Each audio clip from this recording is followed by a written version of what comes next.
Yes, so Sir Trevor, I would like to introduce you to Mr. Neville Bell, and I would call him Sir Neville Bell.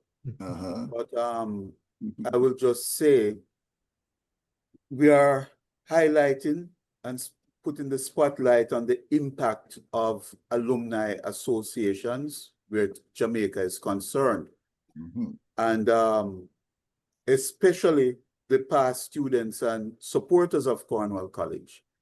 And I could not think of anyone better suited to lead off this new series.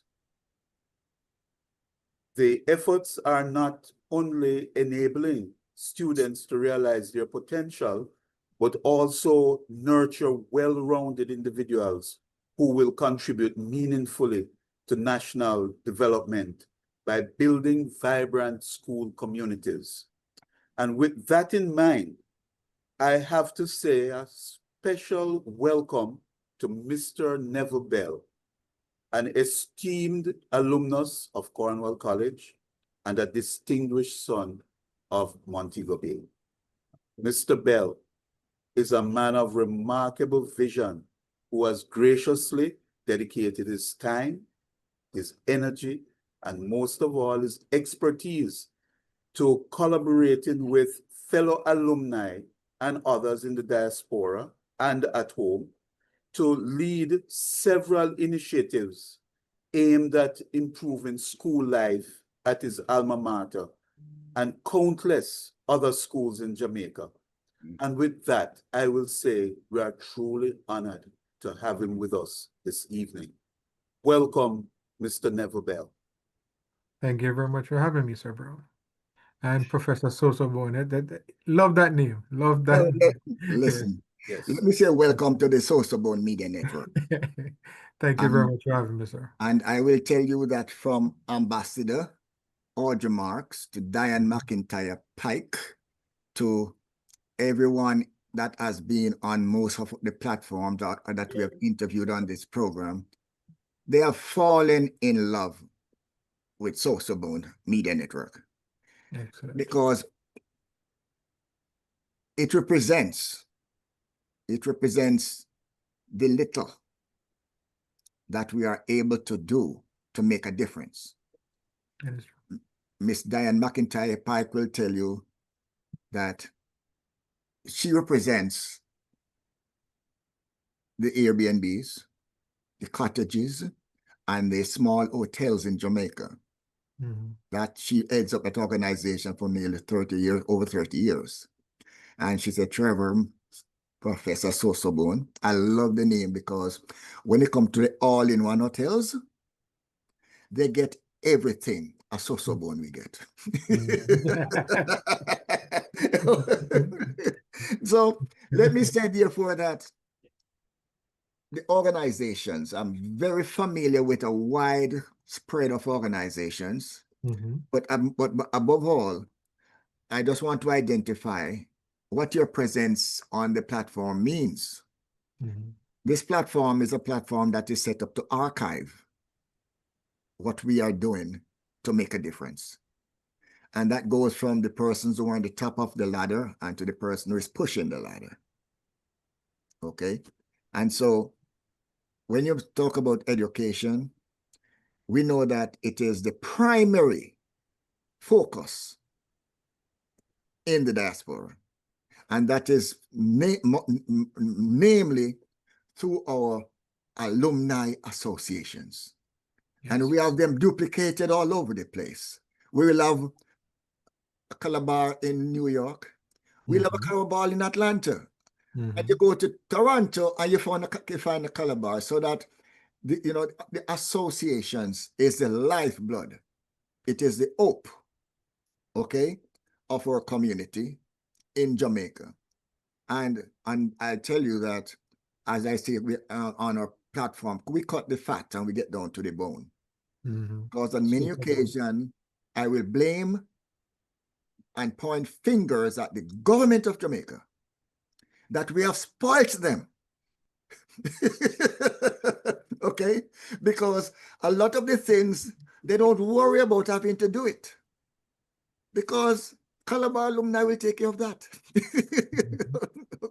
Okay, that is how, you know, we have really come to understand how much they depend on our faithfulness, okay, and our love and the responsibility that we have taken up in the diaspora.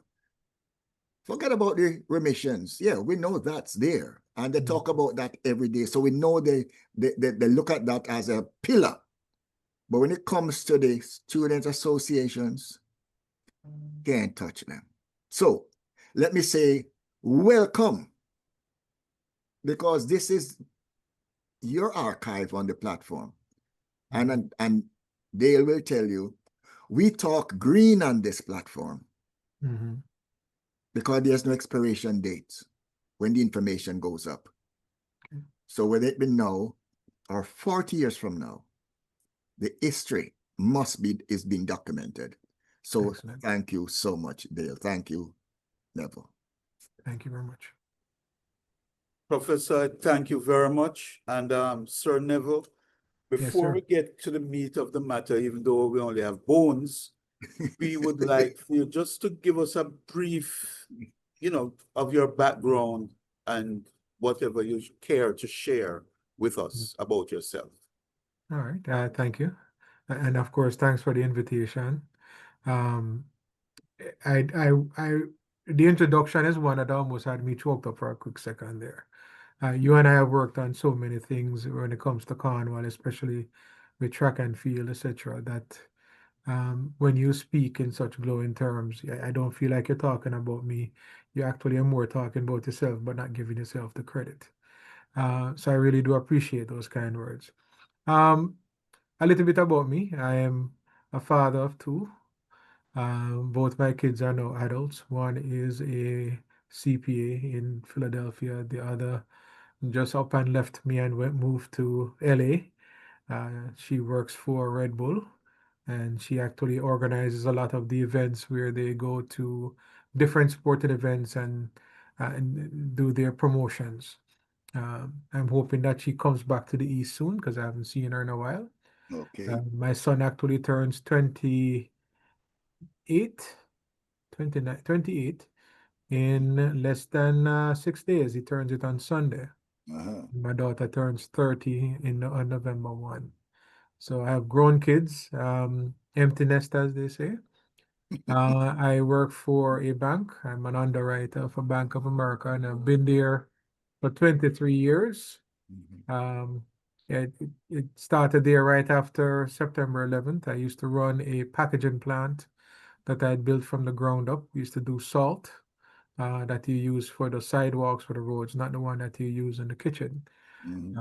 So I built that plant. Actually, that was the second plant that I actually built. I built one in Philadelphia, and the one that I left in Delaware was the second one that was based in Claymont.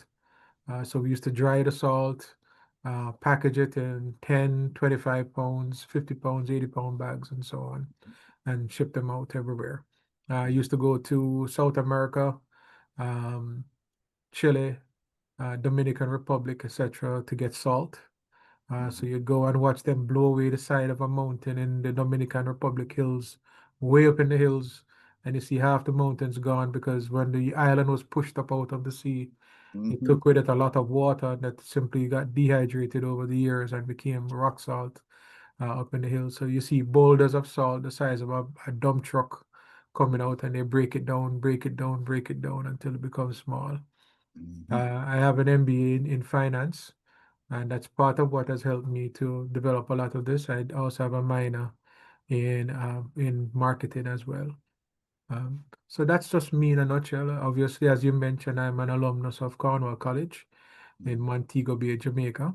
When I went there, we didn't really, other than football and cricket, there wasn't a whole lot more. But right across the street, there was lawn tennis being played over by Mount Alvernia, which is directly across the street from the school. So my school, Cornwall, is all boy. The school across the street was all girls, so it might as well call it a co-ed relationship there. But one of my good friends was coaching the Mount Alvernia team, My sister was on that team, and actually a good friend of hers who went on to become an NCAA compliance officer and also worked for the U.S. Olympic Committee, was also on that team. And so to learn tennis, I simply watched them being taught because I couldn't get there and play. And then a few months into it, I actually got a job up by a racket club as a ball boy.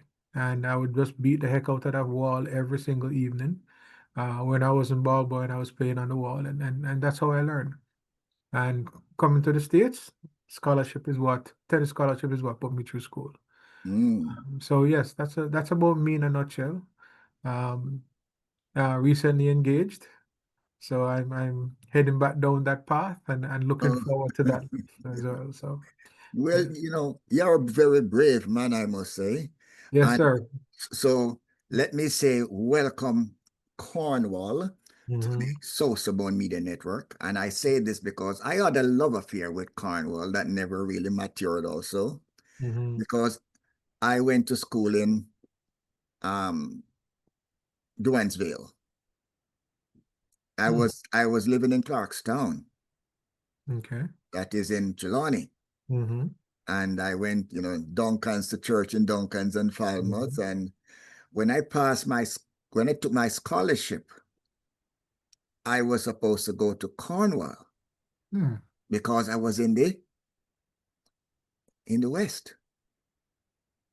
And because my family, I was there because my uncle and aunt who I was living with, he was a land settlement officer, and they transferred him every time there was problems.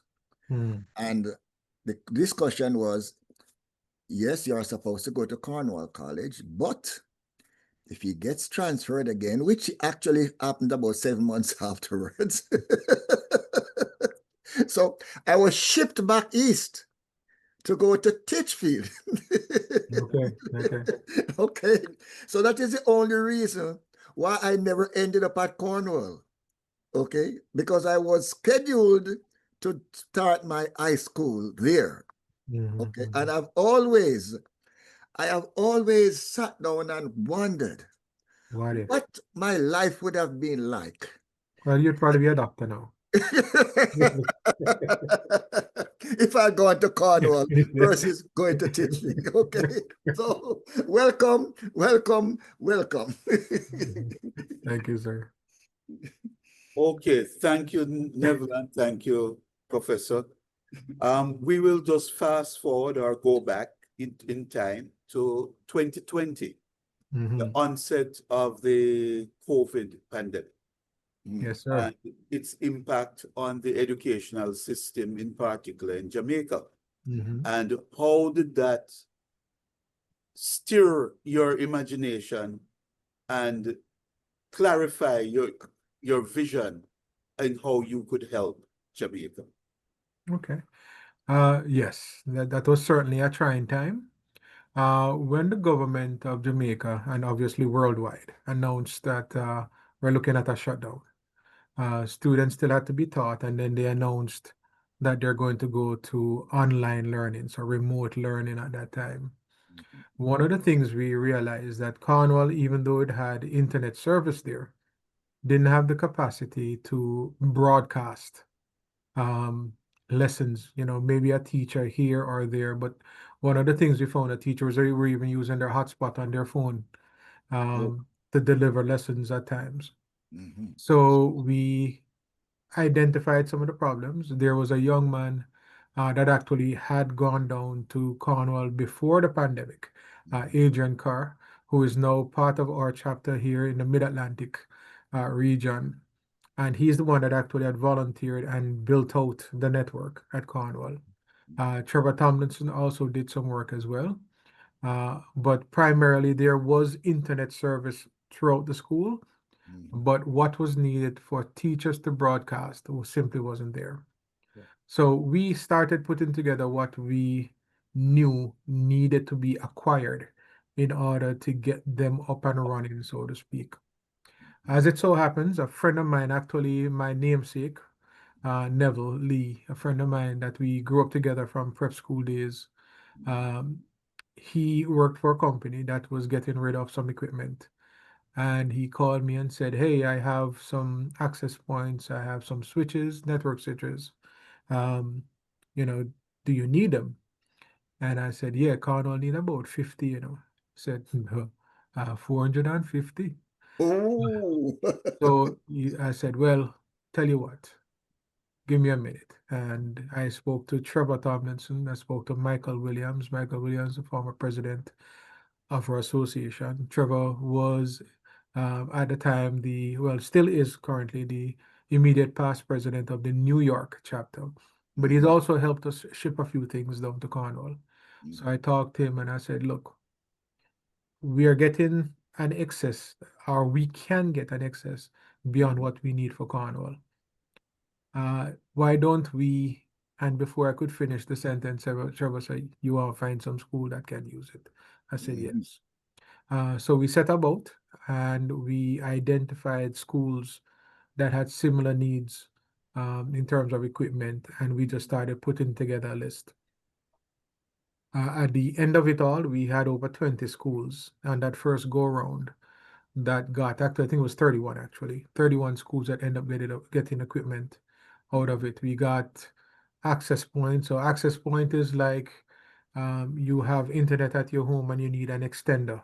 So you have this little thing you plug in and you get the extender. Well, this is the commercial version of that.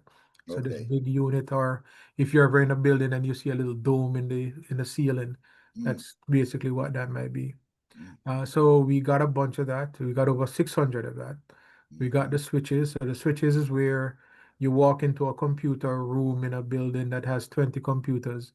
Well, all of them go into this one box, and that one box is what goes to the server.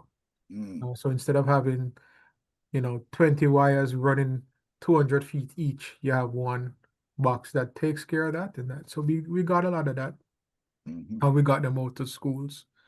But once we did that, we realized that the problem was even bigger than we realized. And so we decided that one of the things we need to do is actually proactively go out and acquire equipment to be shared with schools that had the need. Now, we didn't have the budget to buy everything new. One of the things we did is we accepted units, and people need to understand when we say used units. Computers, especially for large commercial entities like banks, etc. They don't hang on to those things for more than 3 years. Sometimes some companies have 2-year cycles where they use them and simply get rid of them.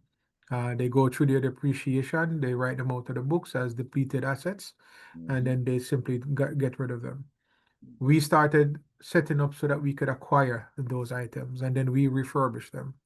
A lot of these computers had the spinning drives, as they say, the old style. We put solid state drives which don't have any moving parts, and so they last longer. And so we simply started building out this service. And then we decided the best way to do it, because we don't have the money, is to identify people who could assist us.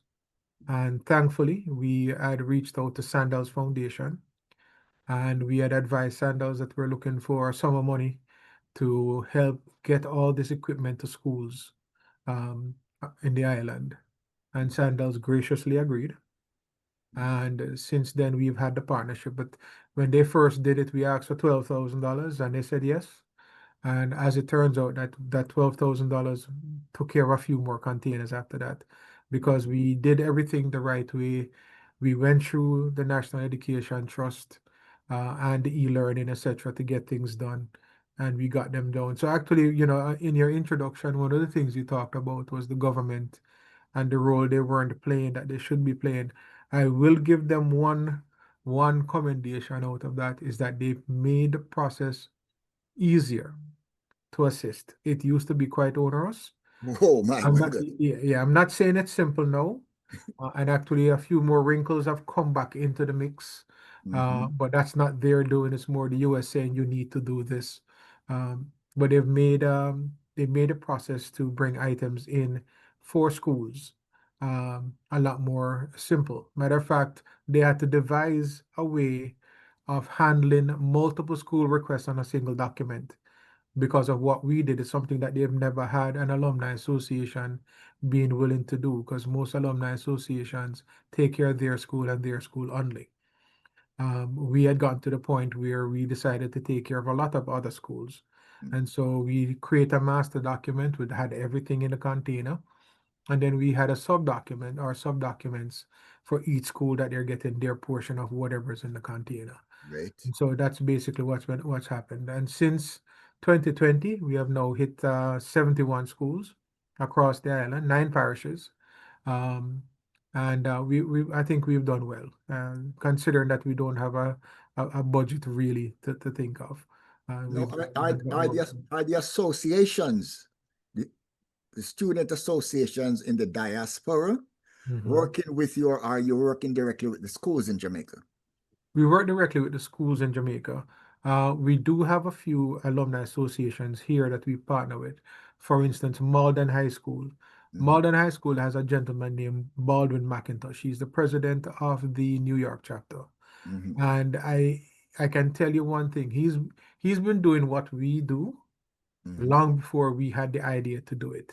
He just Okay. did it without any fanfare. For instance, years ago, he was building out Mobile High's internet service for them.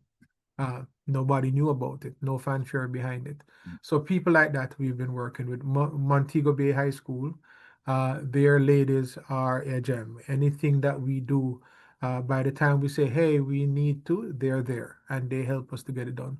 Mount Alvernia is the same thing. They show up, they help us to pack the crates, and basically they do it. So yes, we do work with a lot of them. For instance, on this next thing we're about to do, Anchovy High School, they are currently refurbishing their bathrooms, and they're simply going to just get some of the bowls that they're buying for the bathrooms to us, and we'll get it down there. And when we get down there, they'll collect it from the school. Well, I'm impressed by this, by the collaboration that you're having, because in our many discussions that we have had, we do recognize the contributions of the individual organizations that we have. But we have always come up against this brick wall that no one is really trying to do things to scale. Okay? That is, so your approach that you're actually using, it's not an idea anymore. It's an execution that is taking place. At least sets an example that the thing can work, and it is working.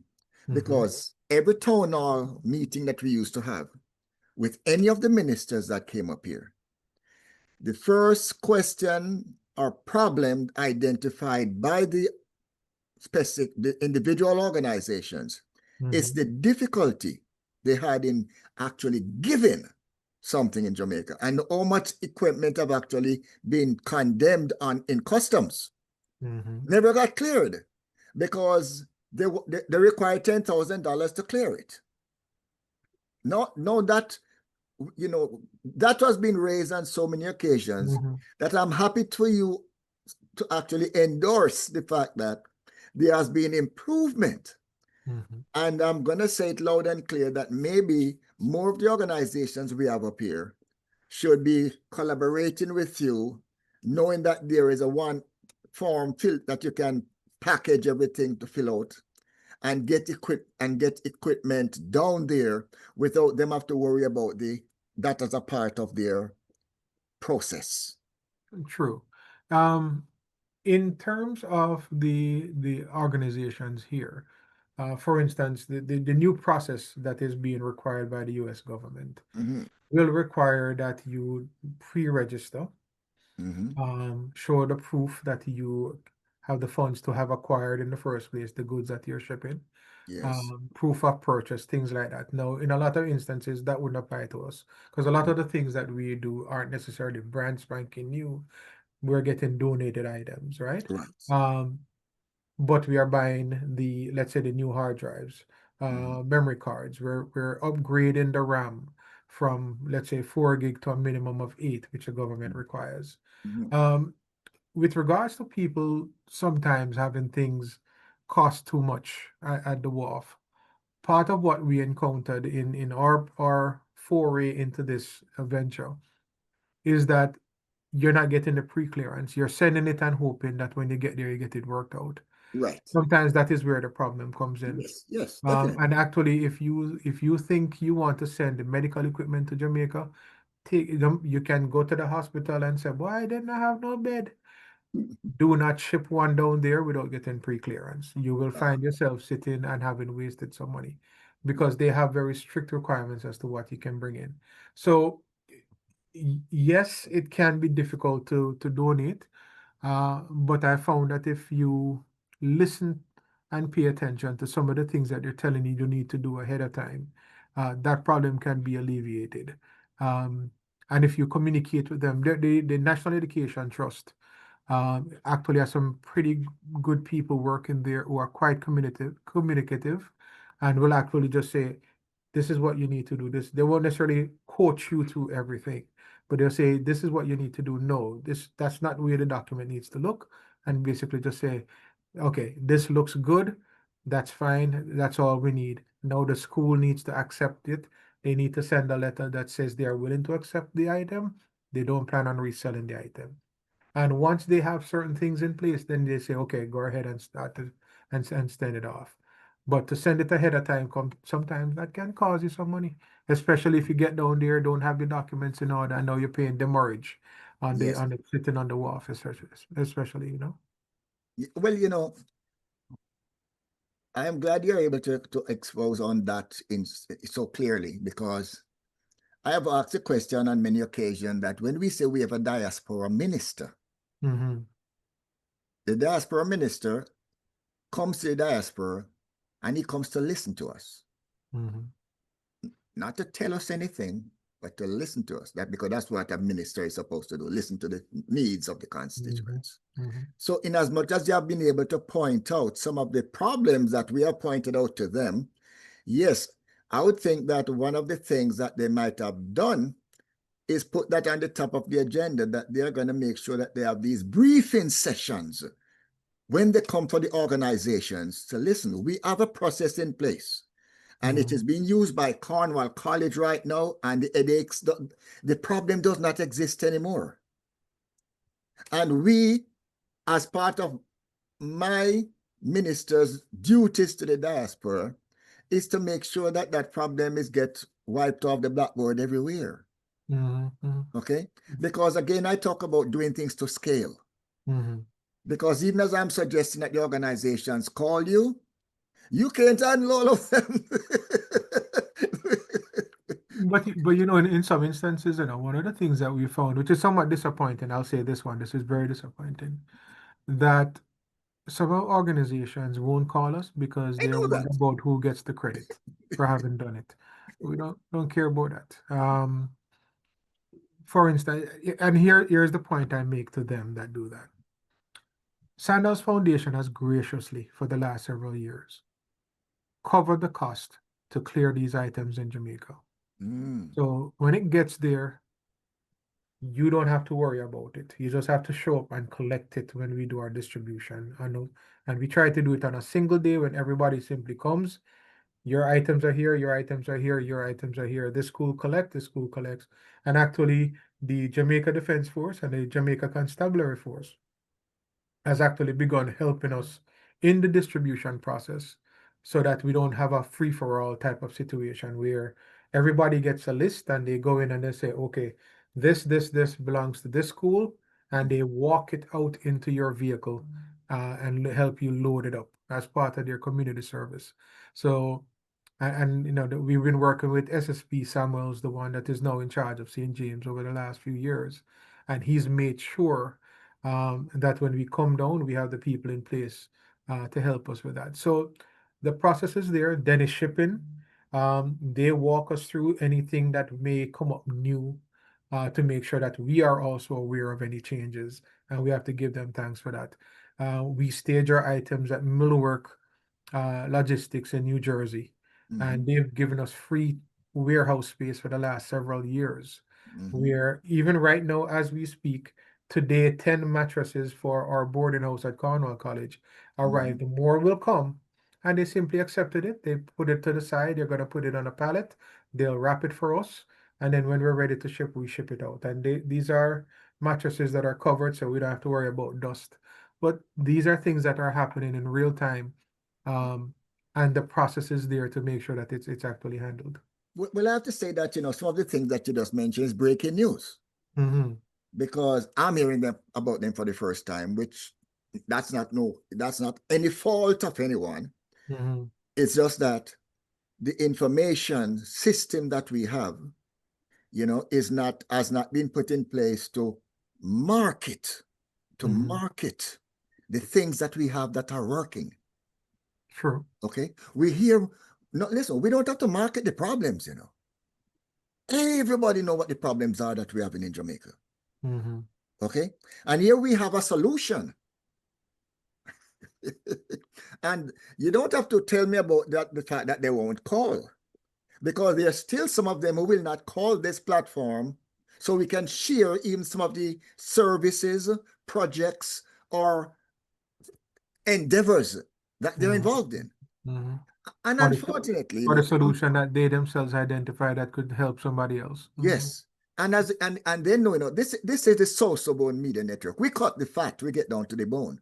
Mm-hmm. Because unless we can call a spade, they're gonna think that what they're doing is not a problem. And you're not here to identify their problems. I'm here to analyze what you're doing and realize that there are people out there who refuse to get help, even when it is afforded to them. Mm-hmm. Free. I was on this Zoom with Dale a couple of days ago, listening to Gus Logie. Mm-hmm. And he was speaking about, we're talking about, training people to, to handle stress and mind power, that sort of thing, developing. And he said that on one occasion, so they brought a psychiatrist or a psychologist or someone to sit with a group of cricketers, to sort of prepare them, says, okay, just sit back, close your eyes and meditate.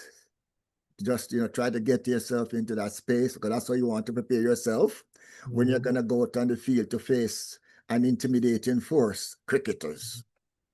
And he said that when he thought that pretty much everyone was in meditative mode, he heard snoring.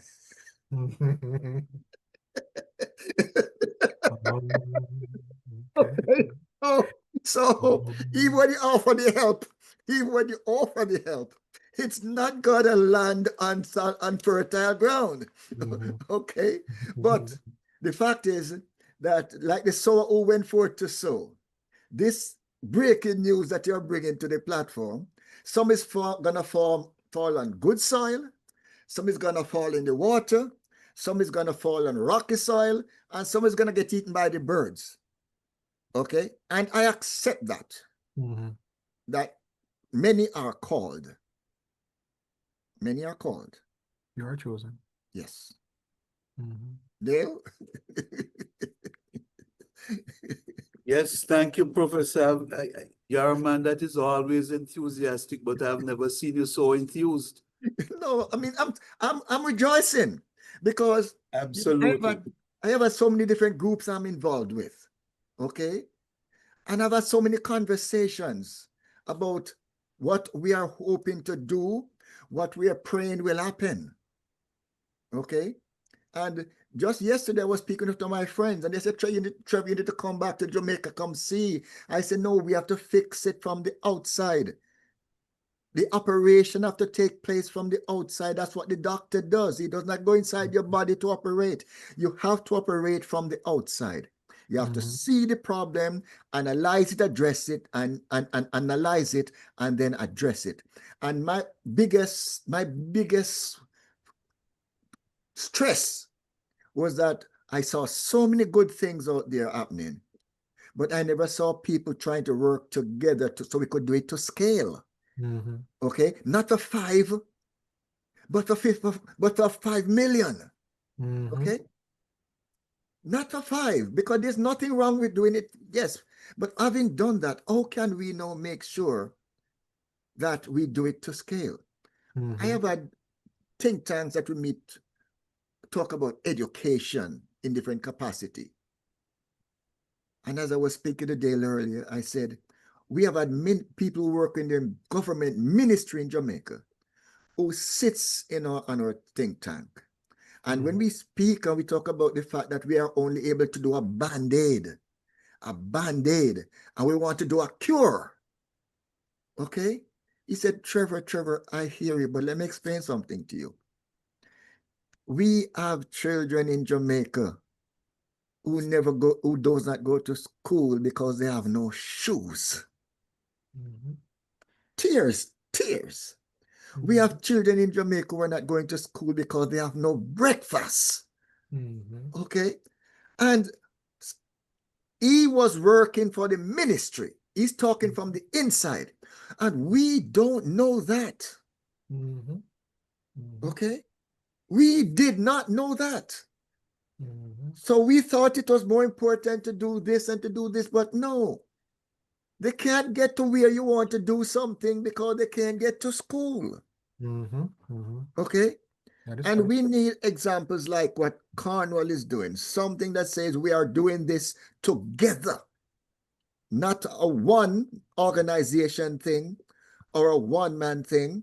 And when you see opportunities or that can benefit the rest of us, you don't hesitate because you never hesitated. Okay? And I just need more of these examples. Okay? They're out there. Yes. And that's why I'm saying it loud and clear. That they need to let their light shine so men can see their good works.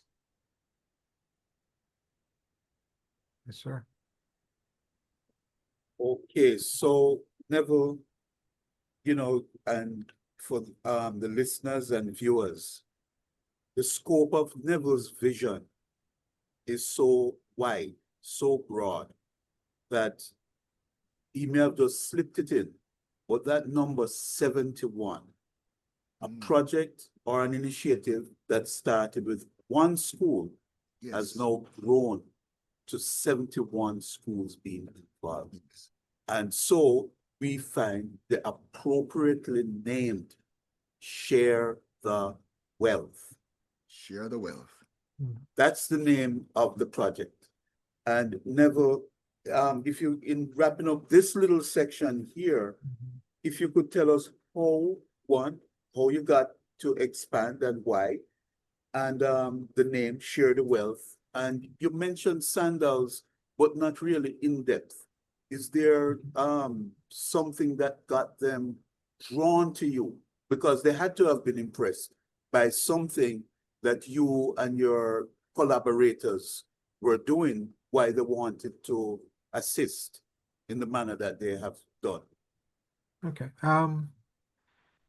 It was never fully verbalized by Sandals as to why they chose us. But the one impression I did get is this. They get requests a lot for different projects, the support for different projects from a lot of people. But it's very rare that they get requests for support for a project that is just not meant for the one person that's asking for it. Because what we basically did is say, here's what we're trying to do. We're not the only one that has the need. There are several that have the need. We need help to get it to them. And it has now gotten to the point where they ask us, what are you doing next? So that they can assist us with it. But the thing that stands out, and remember now, Sandals is a Jamaica's big national brand that's there, but they don't have a hotel in every location.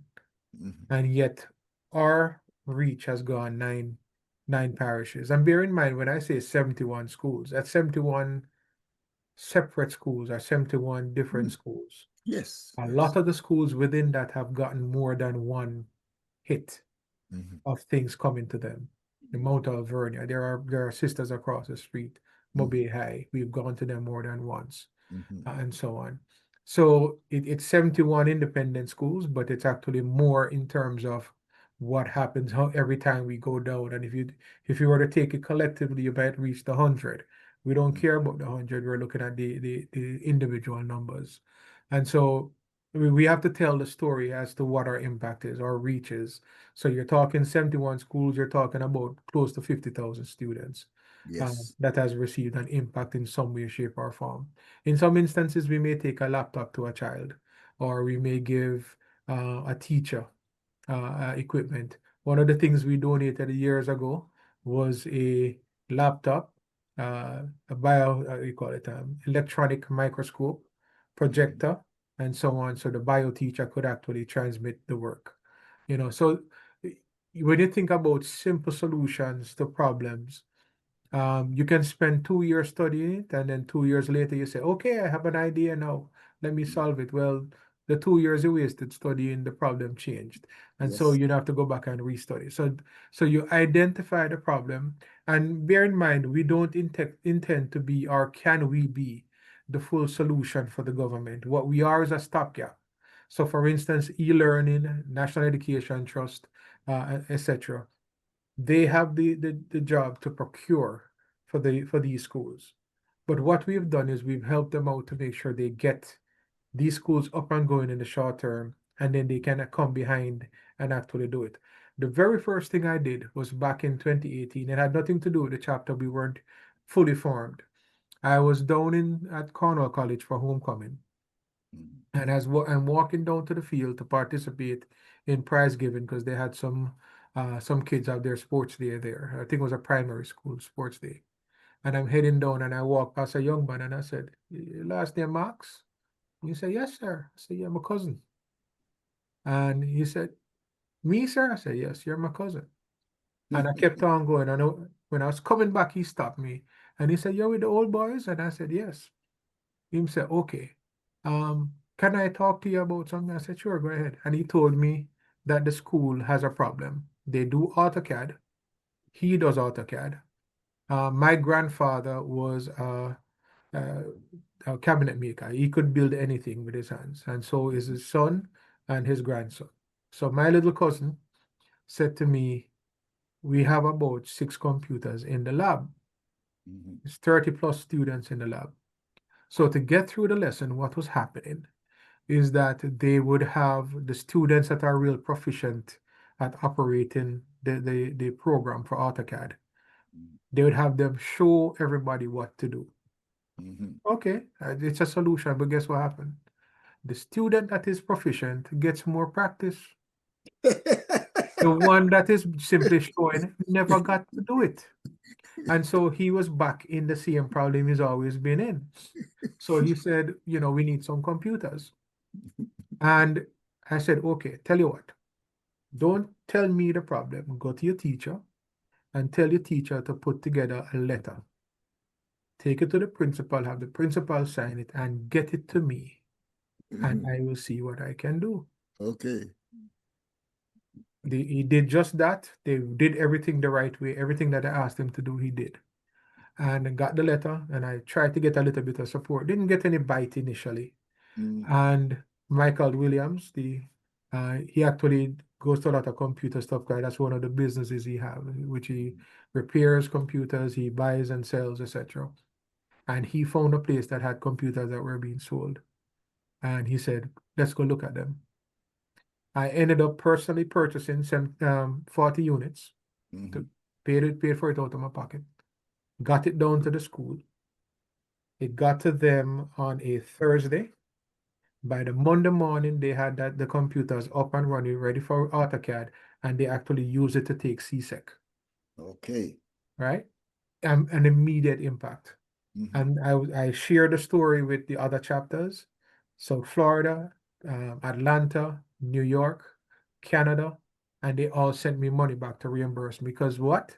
The solution worked immediately. So you could see that what the decision that was made worked. So even before there was a chapter, these are things that we were doing. At identifying a need and attacking it. I said that to say this in talking about National Education Trust and e-learning. Those computers served their time. And that was 2018. This is 6 years later. or 7 years later. Last year, NET went in, I'm sorry, e-learning went in, and all the computers that I donated were taken out and they put brand new laptops in. So Good. they served their purpose. So we are not the final solution. We are a stopgap to get you up and running so that when the government catches up, because let's face it, we can criticize them a million ways, and in a lot of instances it's justified. But if you look at the problem as vast as it is, think about the areas in which a lot of schools are located. If we think you don't have electricity but you want Wi-Fi, come on, be reasonable. So we have to basically say, as the government is trying to catch up, let's fill the gap, get the schools up and running, and when they come in with their brand new equipment, at least they're building into a network that is established, that's easy to turn on like a switch. It's almost plug and play. So that's really what we're trying to do. Well, honestly, you're quite right in 99% of your conclusion that there is a need. And what I would like to the 1% I would like to identify is the fact that footprints, the footprints that you set in that sand, they were able to follow it and replace the outdated product with new computers. True. Because if you had not started, they would not be replacing. They would be starting now. Okay? They would be starting now. And I do admit that every great business that we have right now, every master business that we have right now, they started just like you started. Started as one man idea about doing something, and it takes over the world. So no, I look at you, as you know, they'll know that we like to talk about the mango tree, because I like my mangoes, even though I can't get them like, that when you plant a mango tree 25 years, you get a Julie mango 25 years ago, and when you finish stripping the seed down until it's white, you go plant it in the back, and you come to America, and after 15, 20 years, you decide to go back, and you look behind the house and you see this magnificent mango tree. Okay. Until it touched the ground. Okay. You see this oh my goodness. And people say, no, yes, man, we have a great mango tree, and none of them knows who planted it. That's right. Matter of fact, you remember say you throw the seed sometimes. And but using your analogy though, when you talk about the footprint in the sand, part of a footprint in the sand is that the breeze combine it and it smooth it out over time. yes.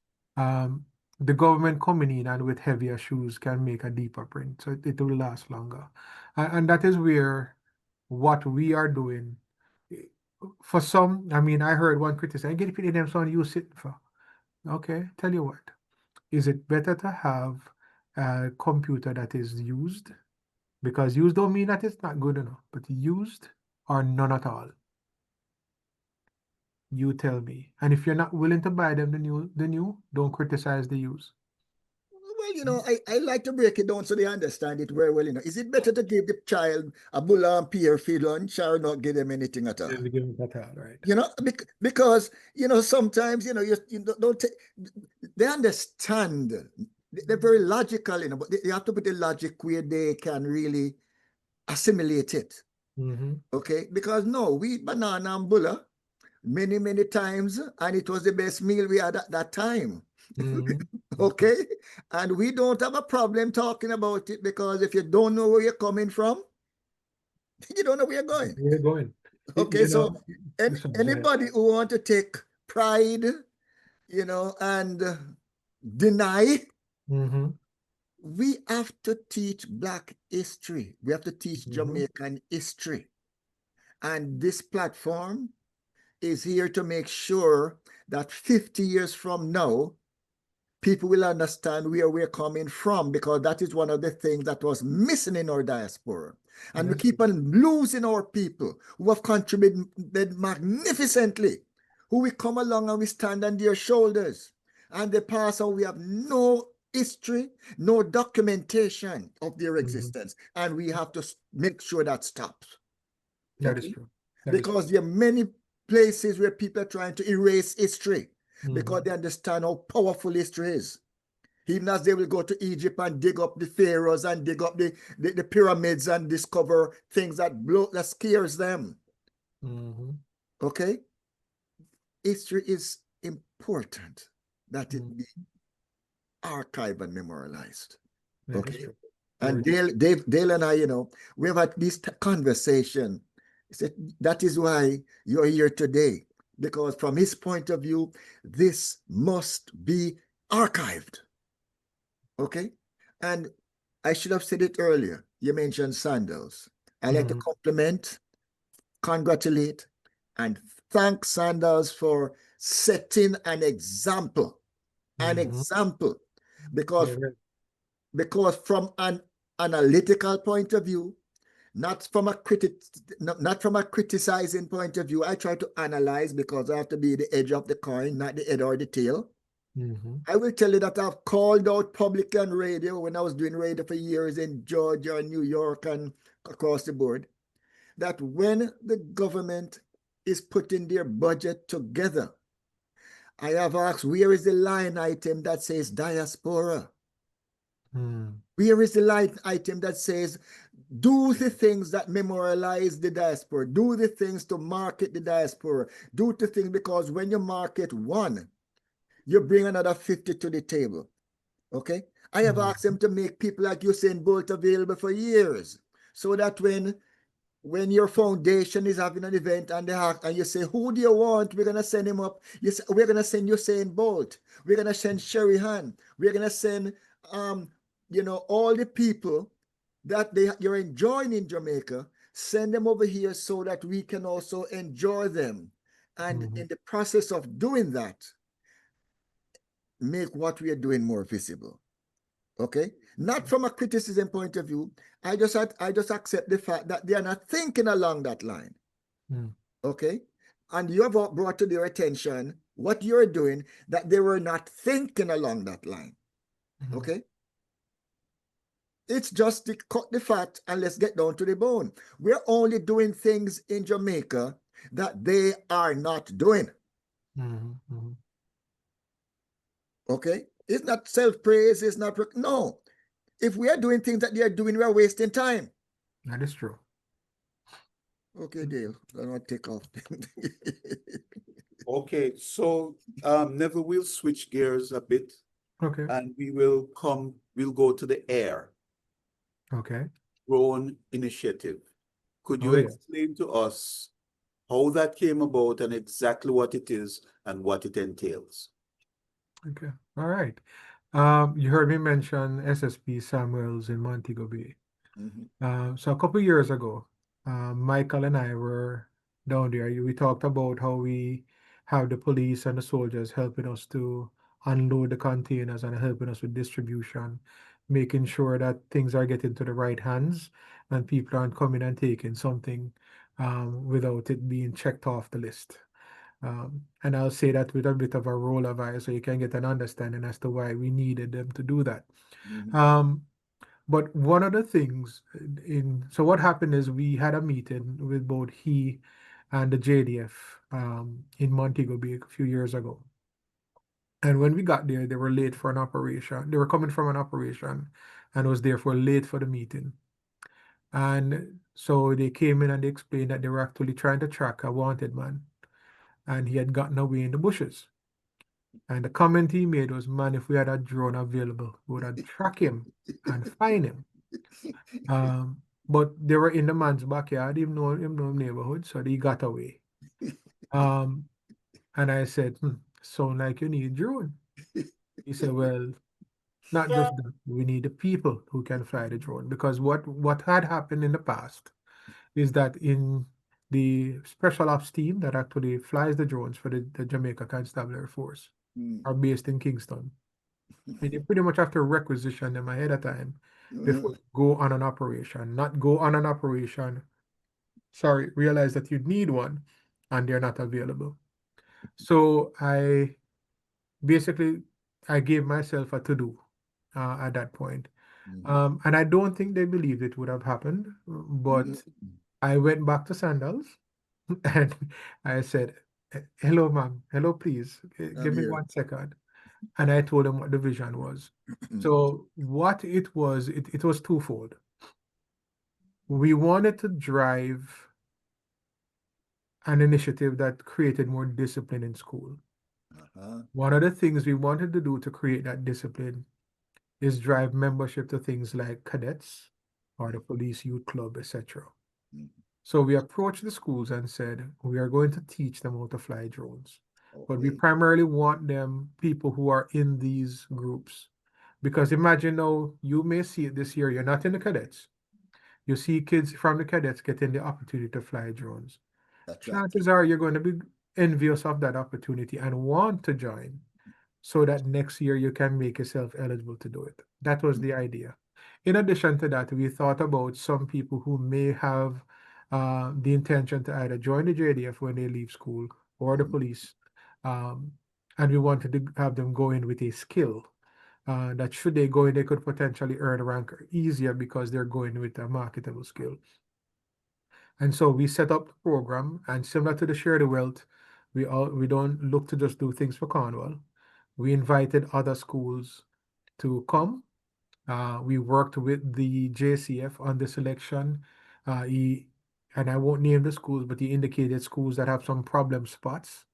And then we basically had some schools come in, they send their students down. So we had, I think it was 9 schools last year.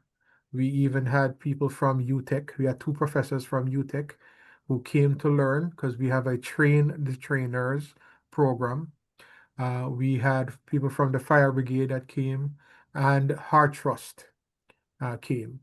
And one of the features that is different about our program is that we also are writing, well, we wrote, but have not yet actually tested yet, but we wrote the testing program to go to city and guilds so we can basically certify these students as pilots who have been certified to be authorized to fly in the island. And so we did that. We did that last year. We did that this year. This year was a second group. And this year is a little bit different though, at least how it turned out. So this year is the inaugural World Drone Soccer World Cup, right? And that's going to be held in South Korea.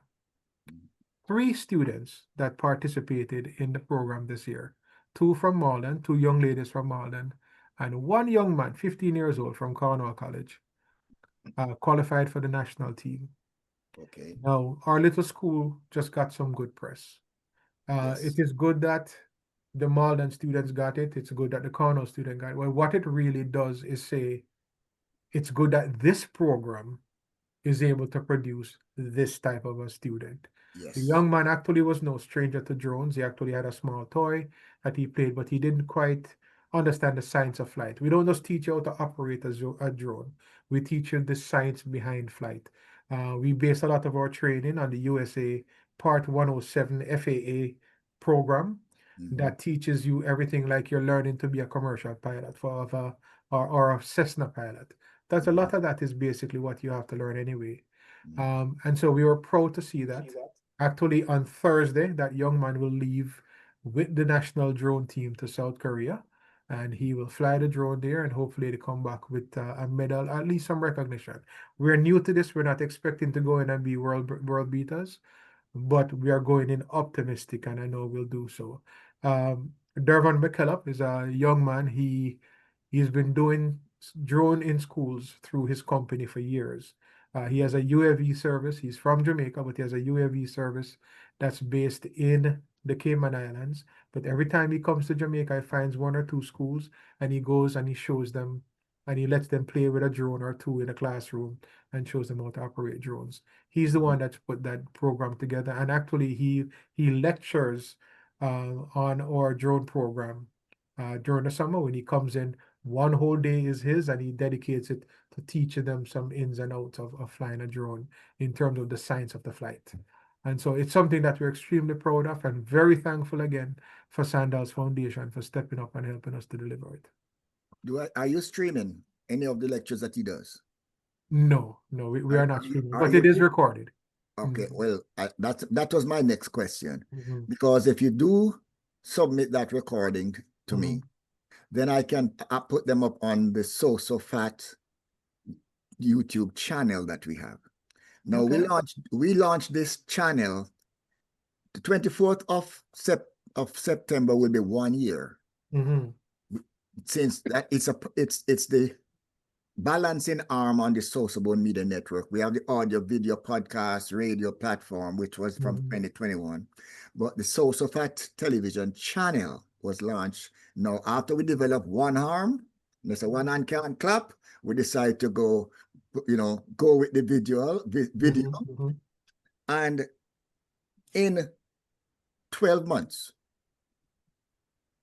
we have 49,000 subscribers. Oh, wow. Congratulations on that. In 12 months, we have 21 million views. Wow. All you need to do is go on the internet, go to YouTube and just type in SosoFat TV.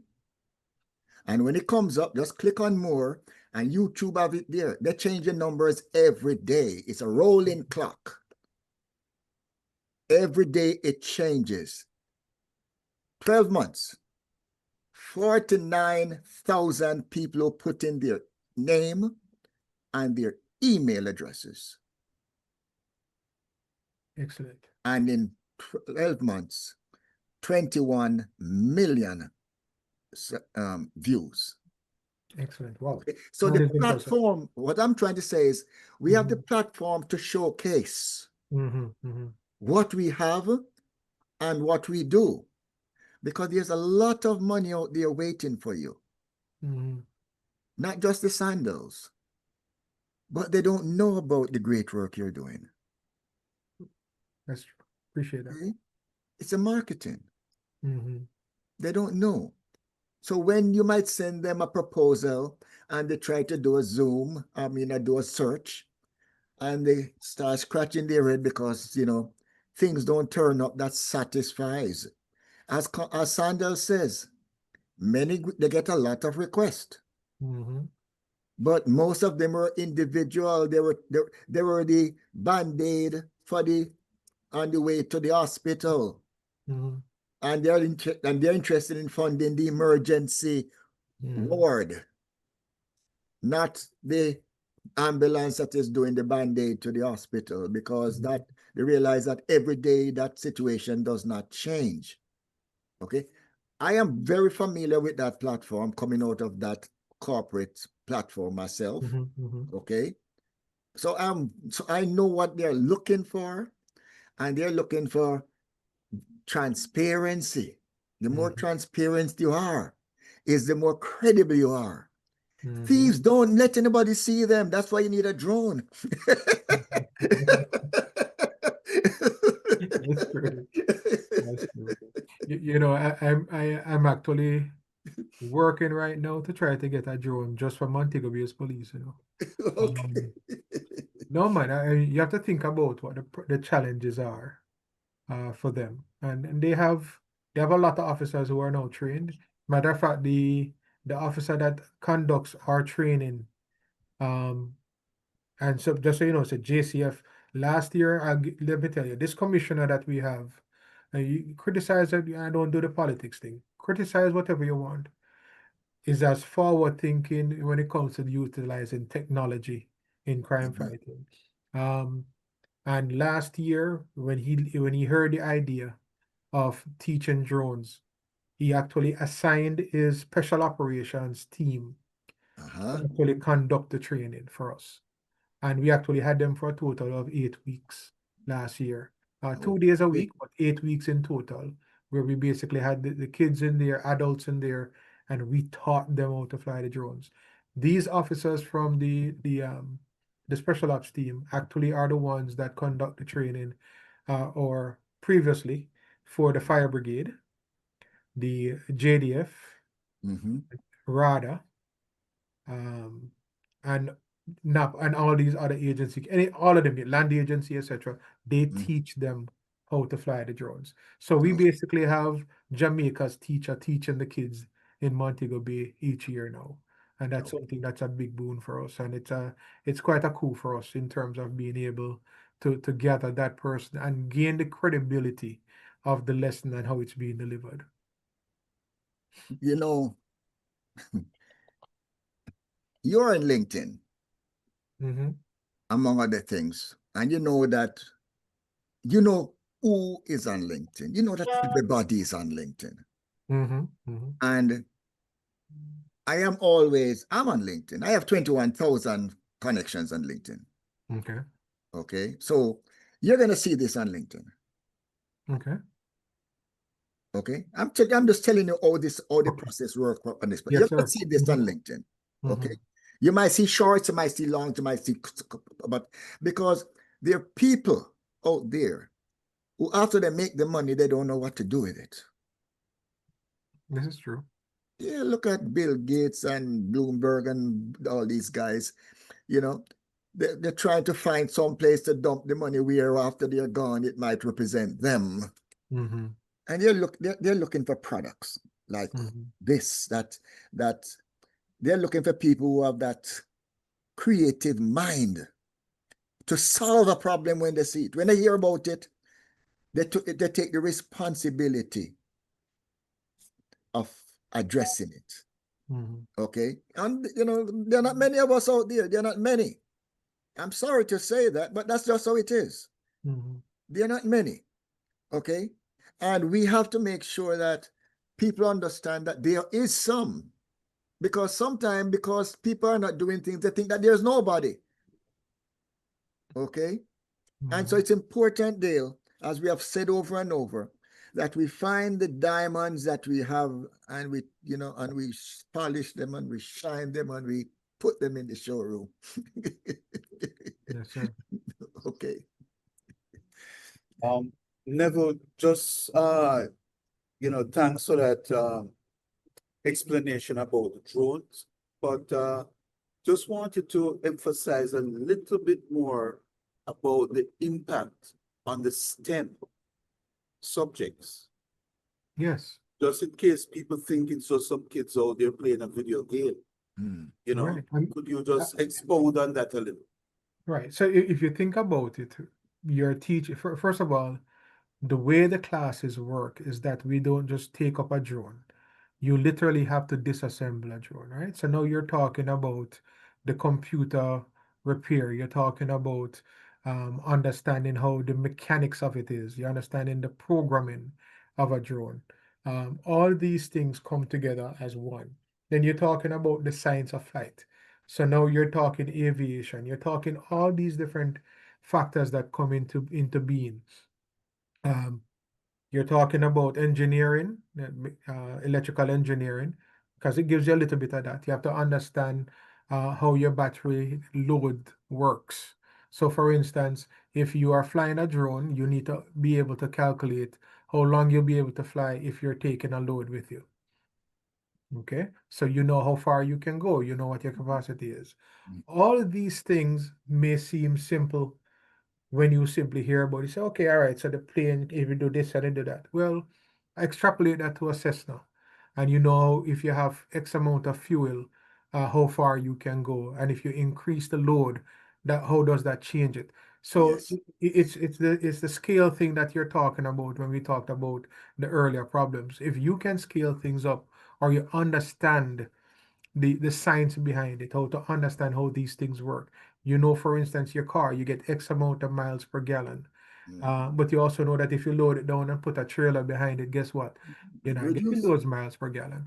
So there are simple things that you teach that if you explain it the right way, and I can tell you, having watched Sergeant Carter, Keith Carter, who's the one that does the education, having watched his lectures and how he teaches, he breaks it down like he's talking to you, just like, let me tell you something, man. And he gives it to you just a layman's term. But when he's done with it, you can take it to any other lesson and understand how to apply it and say, you know what, that makes sense. You And mean once it makes sense to you, you can apply it to other things. you mean he cut the fat and get down to the bone? It is also born.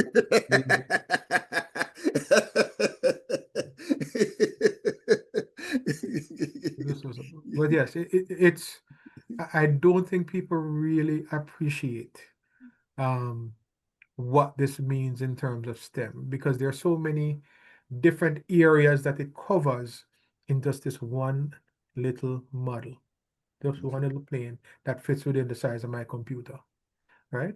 And I don't think people really appreciate it, because a lot of people just look at it as a toy.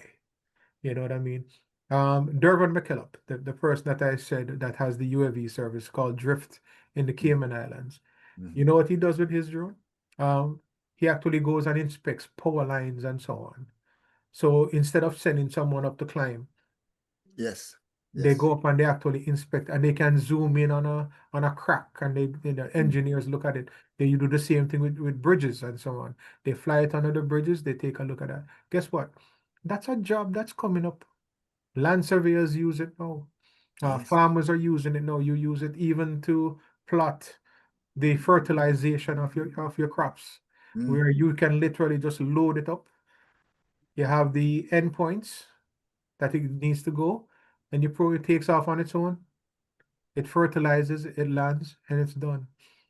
Well, Or you have some of the more advanced drones, like the ones made by DJI, that can go over and scan the leaves of your plant and tell you you're developing rust. You're getting too much water, you're not getting enough water. These are the type of things that drone technology allows.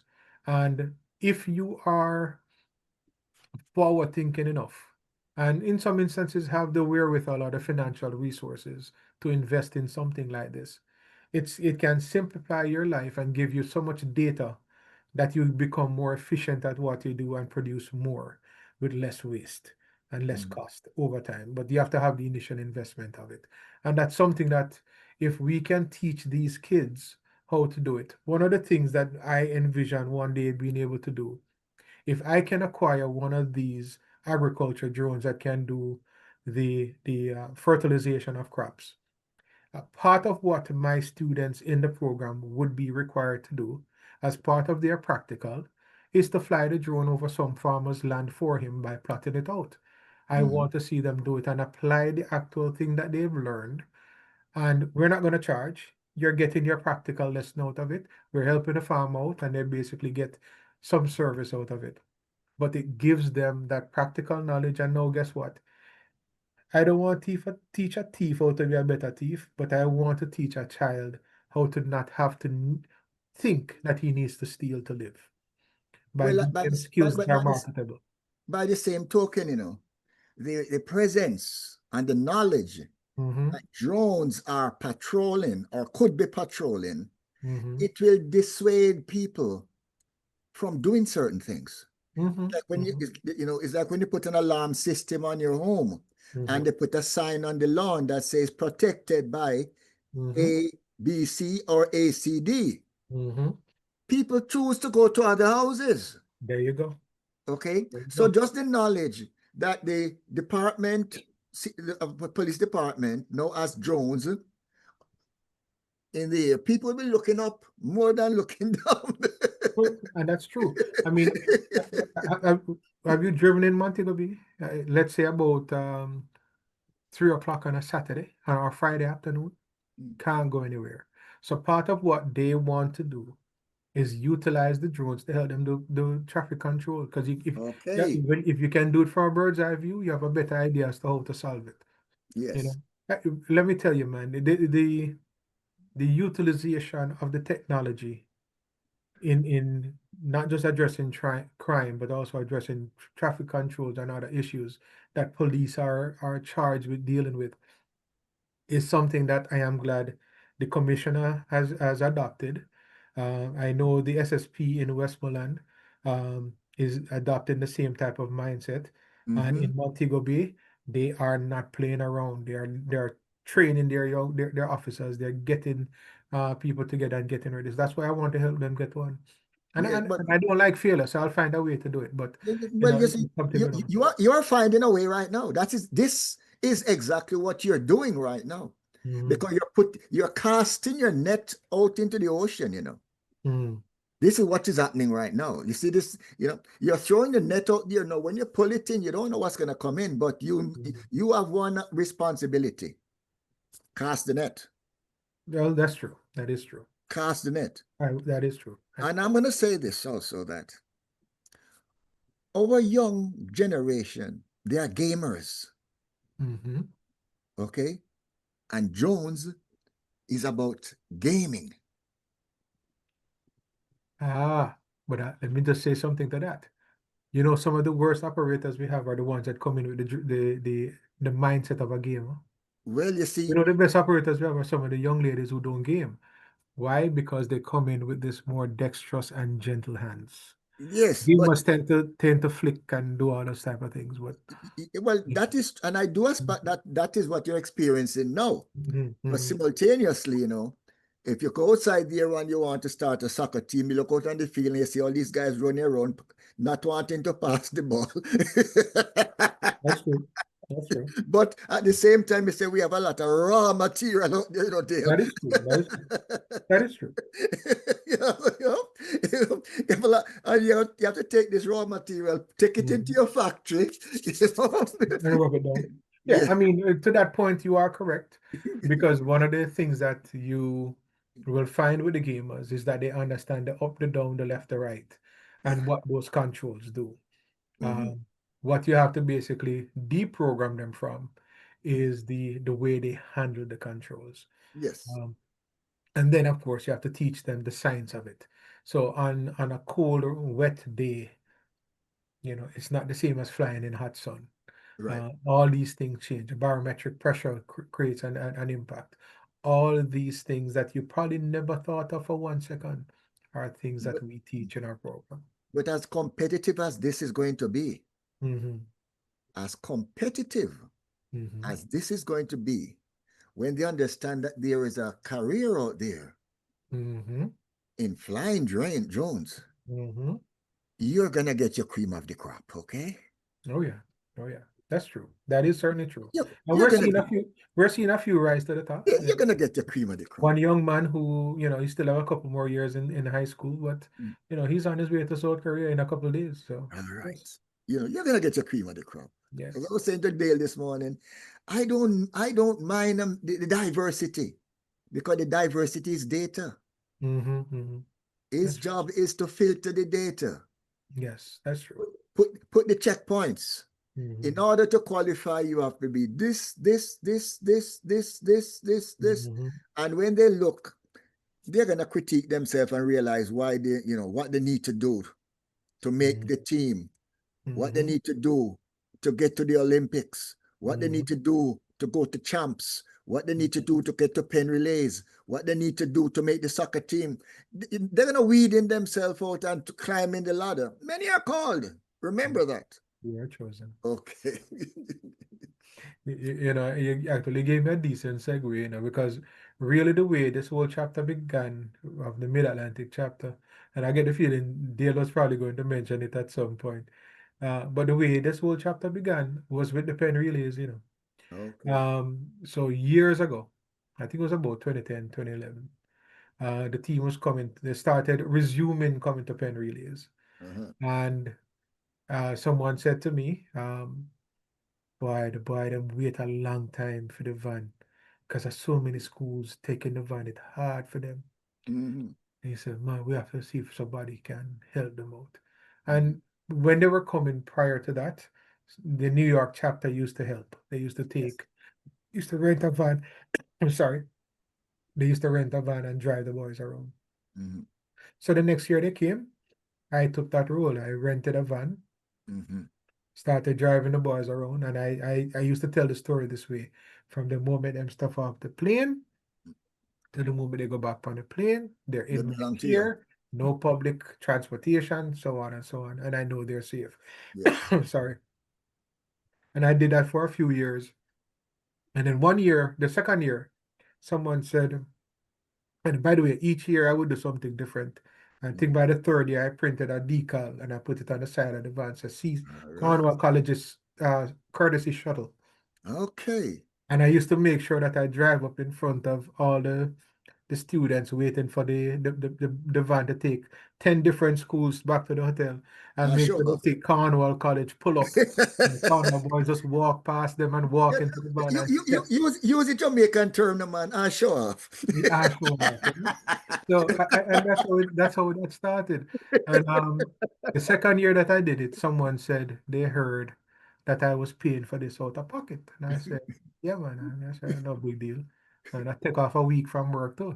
Mm. He said, you really did it? I said, yes. He said, took his money Ah, right out of his pocket and handed it this to help cover some of the costs. all And right. by the next year, he brought a bunch of people with him. I told And you. I said, if we're going to do it, let's do it the right way. And that's how we started. I said the transparency. I said there's money waiting out there. They just need to see the execution. They need to see that somebody is doing something they never thought about. The money is waiting. Okay. It was good. Yes. It was good. Yeah. Okay, we're gonna leave the air and we're gonna come back to the land. Okay. There was a partnership recently, Neville, with Tuskegee University. Could Yes. you tell us a little about that? Yes. Yeah. Thanks for bringing that up. So, as I mentioned before, we are trying to do a lot of projects at Cornwall College. One of the projects we were trying to do is a greenhouse. And I was seeking the assistance of anybody who could give me some expertise in that area. Because if I don't know something, I'm not gonna fake the funk and act like I know it, and then end up making a mess of it. So I reached out to a friend of mine. Her name is Michelle Tinglin, and she has a charity called Sweetwater Blossom. And she said, okay, and she put me with some people. That didn't go anywhere. And then she said, hold on, let me talk to someone else. As it turns out, she put me in touch with Tuskegee University and a gentleman there called Desmond Mortley, Professor Desmond Mortley. And he is a research scientist at Tuskegee, and actually is Jamaican. And he was instrumental in the research that put Tuskegee on the map in terms of their agriculture in a whole different way, because they did work for NASA and were able to grow tubers using aquaculture, so tissue culture and so on. And of course, he in December of not this December of last year, he stopped down at Cornwall College and viewed and toured the land. And he basically said, you don't need a greenhouse, but you could use a shade house or things like that. And he simply went through some recommendations and stuff. But as we kept on talking, we found out that they have a program every summer, Agri-Trek, Agri-Science. And what it is, it's the students spend 2 weeks there, and they get students from all over the US. They spend 2 weeks at the Tuskegee University. They go on field trips. They go into the lab and see some of the work that is being done. And bear in mind, Tuskegee University has 5,000 acres of land. Ooh, Yeah. So when we talk to them about it, the only other country other than the US that's ever sent students to Tuskegee University is the Netherlands, and they only have 2. And we spoke with the professor, Olga Bolden-Tiller, Dr. Bolden-Tiller, and she's the Dean of Agriculture at Tuskegee. And she basically extended an invitation to some of our students. The initial offer was for 4 students. And by the time it was done, it was not only 4 students, it was a total of 8 students. And we felt it right to, if we're going to take a lesson back, to see if we get the students and teachers going. So thankfully, Michelle Tinglin has a good relationship with them, and they were able to say, yes, take the students. So as with Share the Wealth again, it wasn't just a Cornwall thing.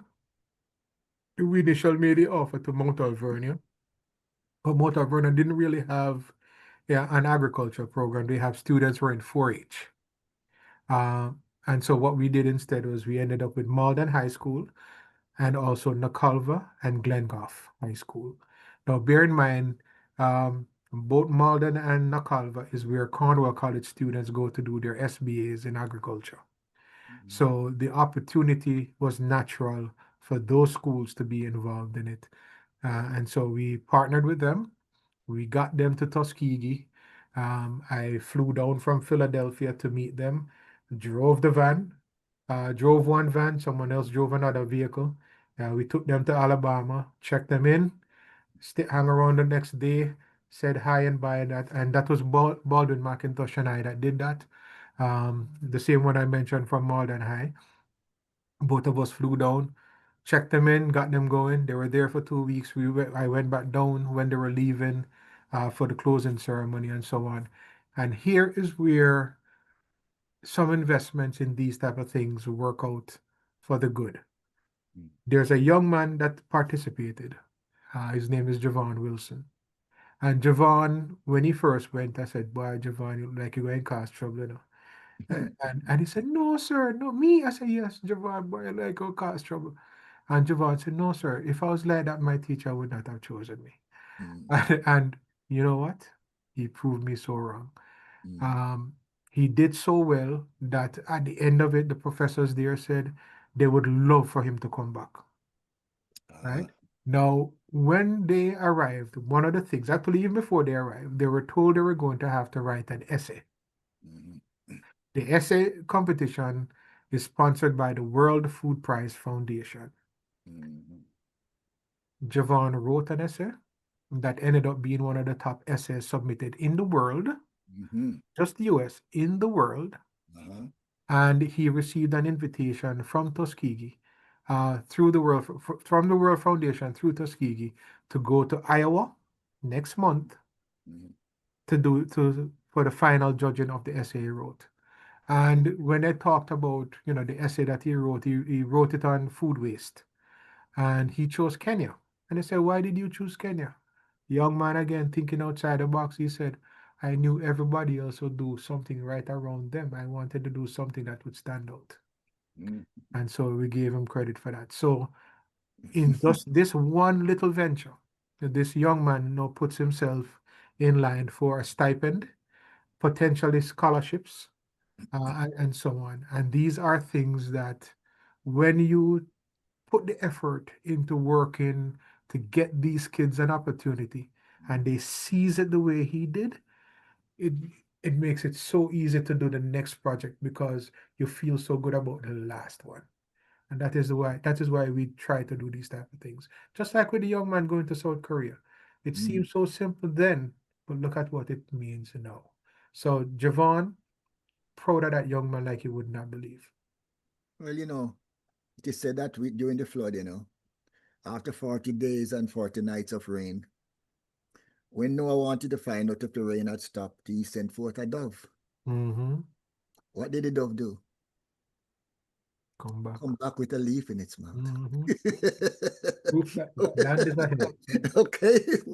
So we are sending our students and with our dreams to Tuskegee, and they're coming back with an invitation.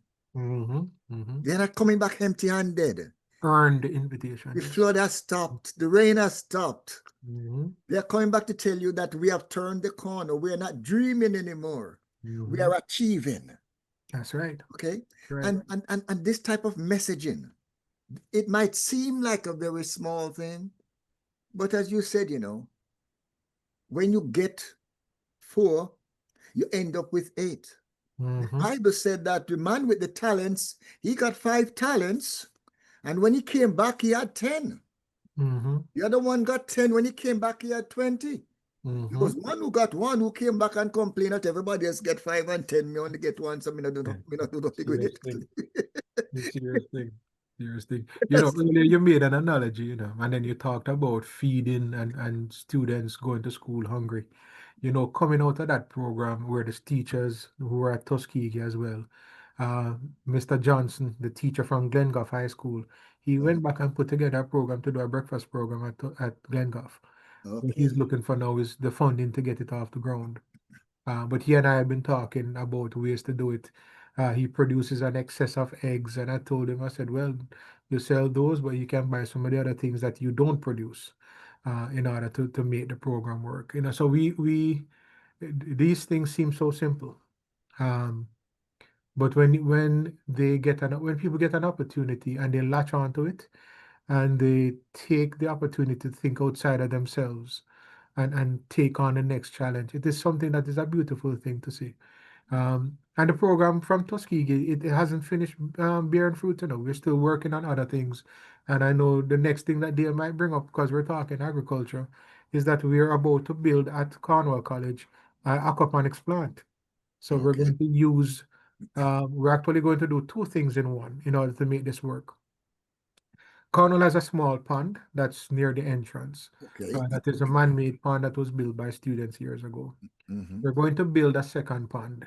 And the first pond that is smaller, we'll put the fingerlings in there, the small fish. Mm-hmm. And when they get to the 3 weeks, we'll move them over to this new Come pond, over. Mm-hmm. while we can then start another batch of fish in In the the small first one. pond. So you have typically with tilapia 6-week growth cycle. Every 3 weeks after you get your initial one out of the way, you should have the ability to harvest fish. And we'll Yes. probably do about 100 at a time.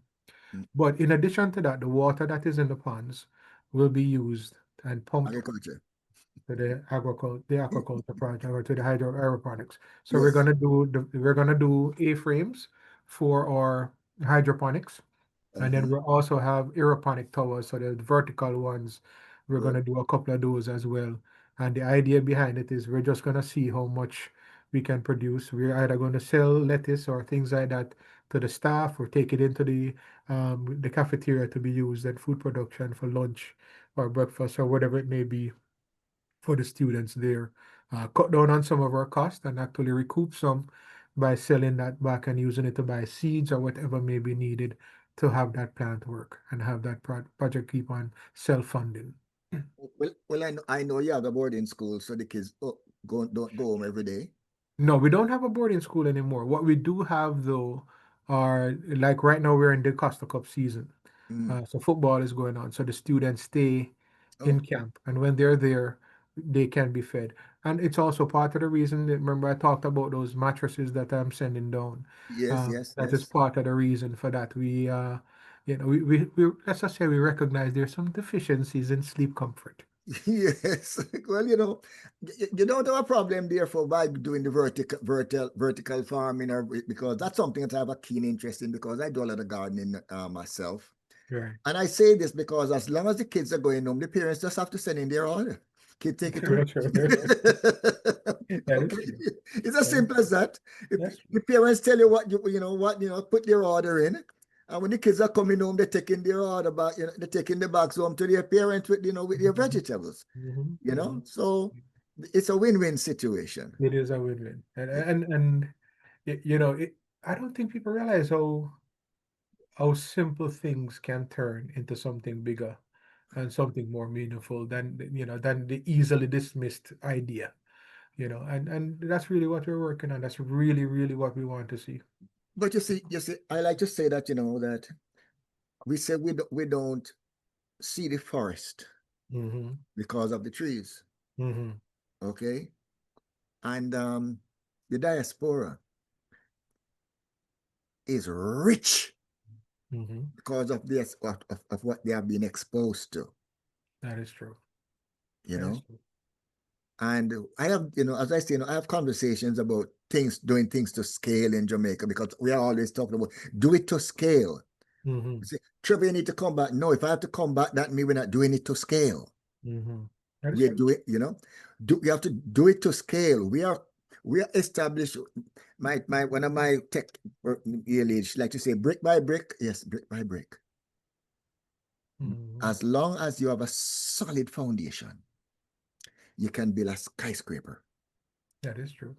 Okay, so I am talking about. I like to show them the solid foundation, Mm-hmm. because when they recognize this solid foundation, they realize that they don't have to go and build a foundation. This foundation can accommodate them. We have one level floor, Then we put another story, then another story, and by the time we're finished, we have a skyscraper. That is true. We call the foundation that you're putting in place. Right now, it is set to accommodate. Okay. And I want them to hear that. You know, because I have to tell them to stop doing the me, and do the we. That's right. Okay. That's right. And I'm not gonna, I am not gonna whisper it. Okay. The time for whispering is over. The time for dancing is over. Okay. No, you know, we are on the track. The gun has sounded. The game, the race has begun. Okay. And we have to make sure that we pass the baton on. That is true. You know, I would be remiss if I don't remind you of another thing again, you know. You know, you hear me thank Sandals for the drone. You hear me thank Sandals for the share the wealth.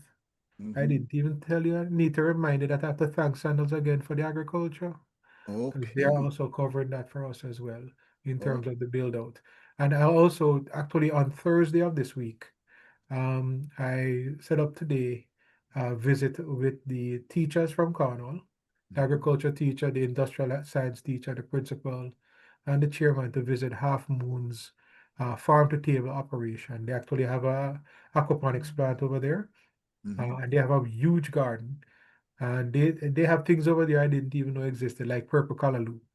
I didn't even know that existed. Rich callaloo. Yes.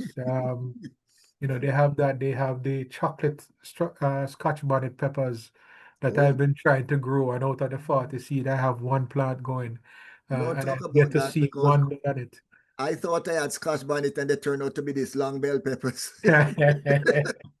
You know, so, you know, things like that. So they're going to visit Half Moon on Thursday, where they'll be able to get some insight from people that are doing it as to how to properly manage it and maintain it and make sure you don't get clogs, because sometimes those roots will get long inside the tube to the point where they will clog the actual artery of the flow of liquids through it.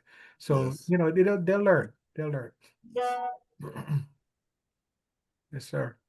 Okay, at this time, I would just like to remind our viewers and listeners that this is a gentleman, Mr. Neville Bell, who has a full-time job, but he volunteers his time full-time to do all that you have heard him speak about without getting any reward except the satisfaction that he's serving humanity.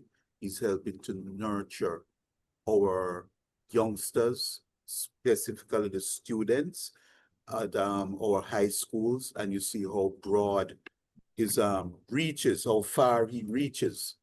And he mentioned about the fish farming and the aquaponics farm, etc.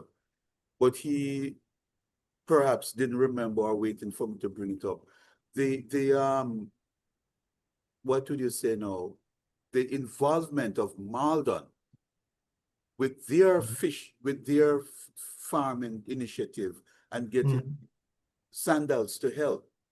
Yes, and that was last year. So coming right on the heels of that. So like we said, anything that we do, we involve others. And last year, well, about maybe last year, Sandals came to New York.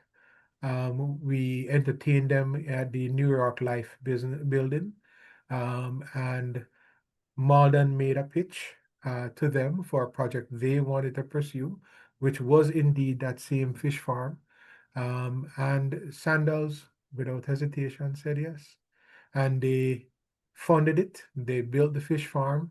I was on hand. I was invited and very proud to do so, and very happy and honored to do so by Malden and Baldwin McIntosh, to be part of the ribbon cutting, to be there on hand, to see the first fish drop into the pond, and to know that you know, weeks later they had their first harvest of the fish. So yeah, the only thing that we're doing different at Cornwall with regards to that is we're doing the 2 ponds so we can have a more frequent reaping or harvesting of the fish. But make no mistake about it, what Malden did was quite a feat, and we're taking a lot of lessons from that, including one major lesson that any person that does farming in Jamaica needs to know. Put up some cameras, Yes. secure the area, make sure that you know what is happening, things like that. It seems so simple, and sometimes you'll joke about it, but in Jamaica, it's a real thing that you have to be aware of. So Sandals again stepped up. Sandals Foundation has done what we would not have thought they would do. And as long as you come to them with a project that makes sense, but not, by the way, don't go bother them because I still need more things.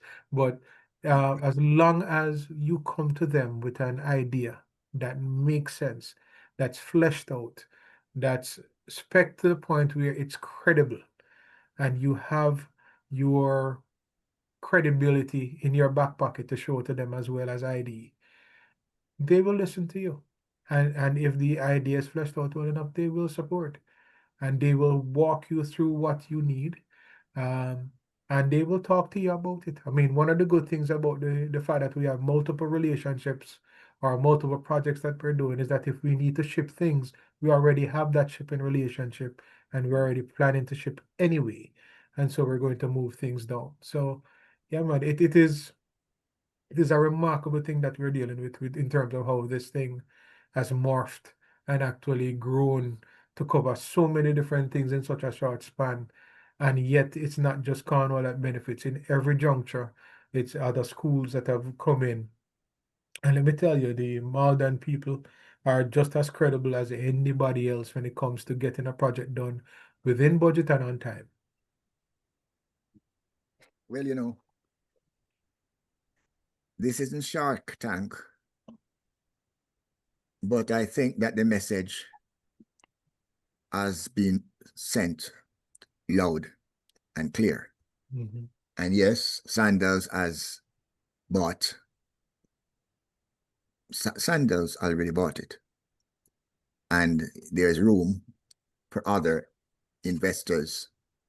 And knowing how competitive some of these companies are, I do not think they would like to surrender the turf to Sandals. Okay. And as a marketing person, I always draw attention to the fact that the more visible you are, when you get visible, you don't have to call people. That is true. They call you. That's true. Okay. They call you. So I think the Dale, back to you. Okay, so we'll go Neville on with all that Neville does, Trevor and viewers, he still finds time to, on a monthly basis, edit, publish, produce a newsletter, Okay. specifically for Cornwall. And it's another way of archiving, because those will last forever and ever. And people will read and see what happened on a month-to-month basis through the school life. So Yeah. Neville, if you could just tell us a little about your newsletter, and the floor is yours. All right. Thanks again. I mean, originally it was the Mid-Atlantic, which is the name of our chapter's newsletter. And I didn't feel like I was serving the wider populace. And actually, it felt almost too provincial. And so if anyone that's gone to Cornwall College or is aware of Cornwall College, when you enter the Cornwall College's grounds and you go past the office, there is a ackee tree that is right there. Now, going back to the 70s or even earlier, but certainly in my time in the 80s, this is where all us young boys gathered underneath the tree to tell stories of conquest, both real and imagined. We tell every story there is, stories we make up, heads that grow, if it was Pinocchio was a real thing, everybody would walk around with long noses in under that tree. But that is basically where all the stories were being told. And so as part of my thought process with regards to the marketing of the magazine or the newsletter, I renamed it the Ackee Tree newsletter. Okay. And part of what I did was because I needed other chapters. So if for those who don't know, I am with the Mid-Atlantic chapter that is based right outside Philadelphia. Mhm. There is a New York chapter, and they've been around for over 60 years. Mhm. I guess you call the grandfather of the group. There Mhm. is a chapter in Canada, in Toronto. There is one in South Florida that is very vibrant and get a lot of work done. Mhm. Central Florida, and also one in the UK, and one in Atlanta. Mhm. And so years ago, one of the things that I asked them to do, and I think right now I'm in my 5th year of doing this thing, and it is labor intensive. You have to beg everybody, send me something, one of those, give me some information that I can put in the newsletter. Say to the school what you're doing next. Don't tell me today that you're doing something tomorrow. Tell me from last month so I can have it, so people can be on hand to view it. Um, but I started putting things together. I have a representative from different chapters that contribute to it. They've kind of fallen by the wayside, so I'm back to doing it by myself mostly.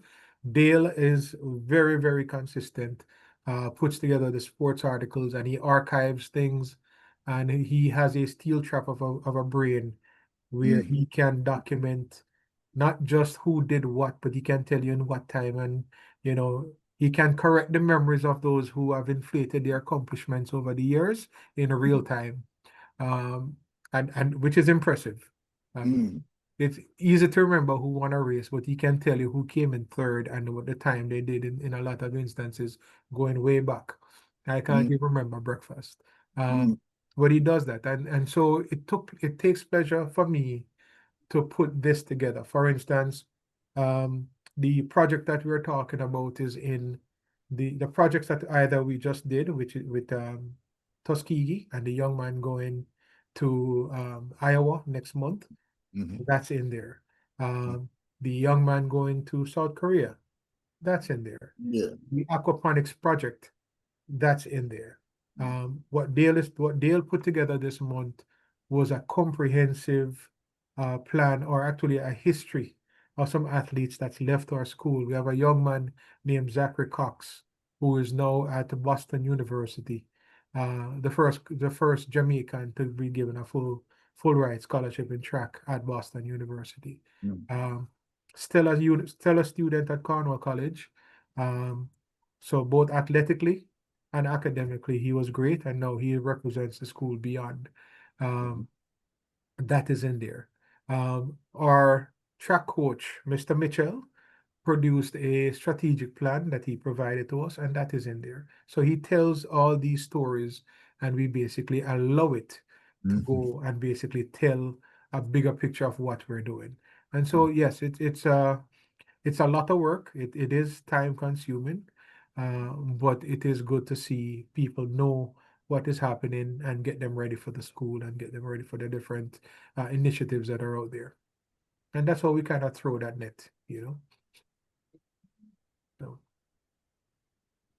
Okay, and on a lighter note, Professor and viewers, Mr. Bell, if I'm not mistaken, came to the US on a lawn tennis scholarship. mhm. Is that correct? Yes, I did. And now he loves table tennis.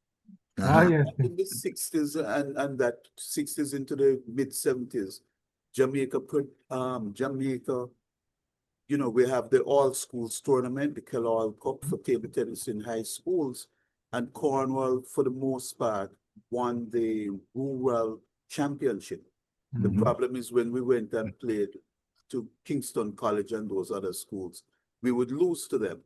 But Mhm. in the middle 60s, around 65 or so, we did in fact win the Kellogg Cup Uh-huh. at once. And we have produced national champions Mhm. Mhm. at Cornwall in Yes. Courtney Wilson. Mhm. Well, Neville has, with his vision and foresight, has kind of revitalized and reintroduced table tennis to the school after many years of really not having anything going for it. So, Uh-huh. Neville, could you tell us about your involvement with table tennis, where the program is now, and any other thing that you could share with us? in Well, regards to table tennis? certainly. Uh, and I can tell you, this is one of those things where you share the vision with other chapters, and before you hang up the phone, the support is coming along. So the, the South Florida, Atlanta, New York, Canada, all contributed to this venture. Um, a former national player, McBean, David McBean, he contributed to this. A lot of other people, and too much to mention right now, Peter Pearson and so on, people who donate to get this done.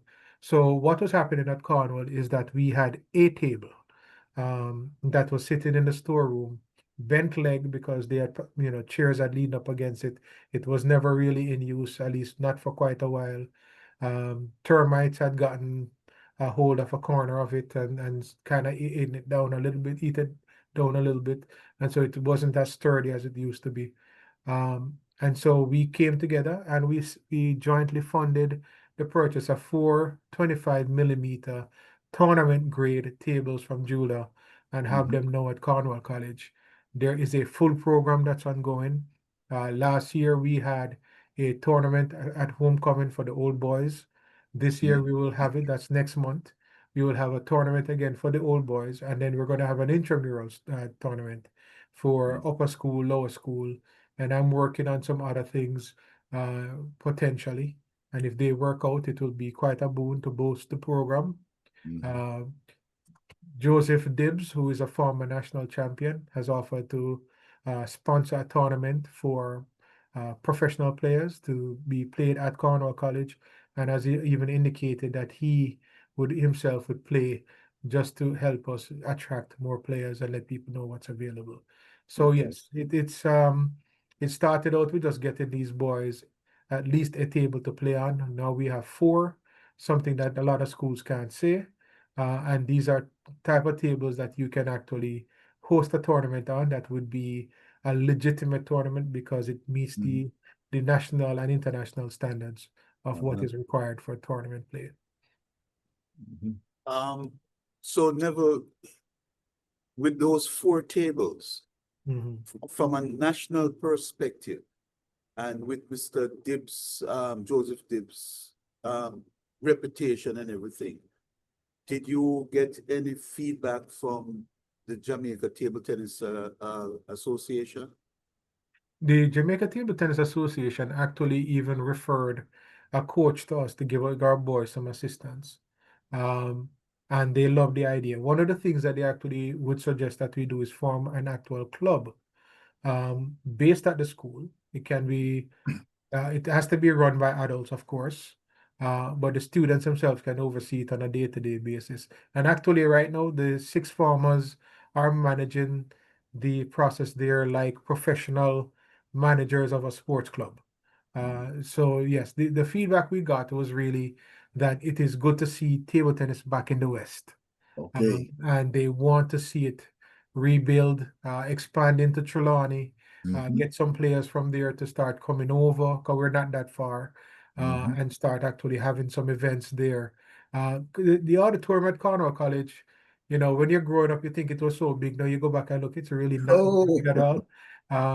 Somehow I remember that every student could stand at attention when Mr. Dibbs, Mr. Stokes was talking. Now it seems like you can't hold but 10 people in there. I don't know what happened, but perspective is a heck of a thing. But it's not as big as we thought it was. But the four tables are there for tournament play. The initial rounds you can use the four tables, but as it gets to the tighter rounds, then you reduce it, as you go through the round so that you can actually put some seating so you can actually have people inside there. And of course, we need to do something with the lighting, but it is a good venue to at least get people reacclimated with the sport, learn the sport, and actually play in a safe environment because you can park, security is there, the place is lit, and while you're there, you can learn, enjoy yourself, and actually come out to play on a day-to-day or weekly basis, whatever suits you best. Yes, and as we're winding down, we could go on forever, but we're winding down. And you mentioned pen relays, the fact Mhm. that you were transporting the athletes, and Mhm. as per usual, it's also a shared wealth project Mhm. because you also provide transportation sometimes at the 11th hour, literally, Literally, yes, for other schools. yes, yeah. Any little experience that you could share just to let people know what it's all about, what we are talking about? Yeah, so I actually assist both Mount Alvernia and Cornwall College. So basically our sisters across the street, um, they traveled together with our boys 2 years ago, and I actually started assisting both. It's not easy though. It's not easy. This year is the first time I didn't drive at all. But I intend to resume to make sure I can get them going. But I think what you're referring to is the experience of Heidel and what happens when your flights get delayed. So Heidel went to the year that they won. I think it was about 2 or 3 years ago. Alana was on that team at the time, and they arrived at the airport early in the morning in Jamaica. Mhm. Flight was delayed. No pilot. They said, okay, 1 o'clock. 1 o'clock, flight was delayed. They said 4 o'clock. 4 o'clock, flight was delayed. They said 7:30. So I get a call from a friend of mine in Texas, and she Mm. was assisting the team. And she said, Neville, me know say you have one van. May I beg you a favor? I said, what? You can't pick up Idle for me? I said, yeah, man, what time am I reach? About 11:30. So 11:30? So you know, some from morning? And she said, yeah, man, but please. And I said, all right. What flight am I coming in on? Um, but let me tell you the rest of the story. I said, what? It's a New York, them coming in. So I say, were you supposed to lead with that part? So as it turned out, um, at 11 o'clock on a very rainy night in April, a couple years ago, I drove from Philadelphia to JFK with a van, load everybody up. It was supposed to be like 6 people, it turned out to be about 11 with Mm. a lot of luggage, Mm. and pile into a van and take them to South Jersey, where I got them to the hotel. I think it was about 2:30, 3 o'clock in the morning.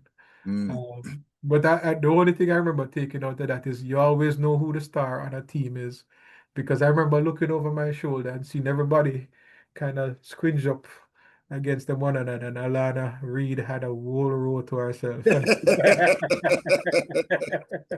Yeah, so no, it's one of those things you remember. But yeah, it's you have it, use it. So what? It's a good story to tell down the road. And I Indeed. can say I knew her when those type of things. Yeah, I don't mind it. No, Yeah, she's champion, eh? yeah, she's up there, man. Yeah, and I think the next year she did that blister in time. So Mm. Yeah, yeah, she said the Jamaica high the school, record. yeah, Mm. 10, 9, 92.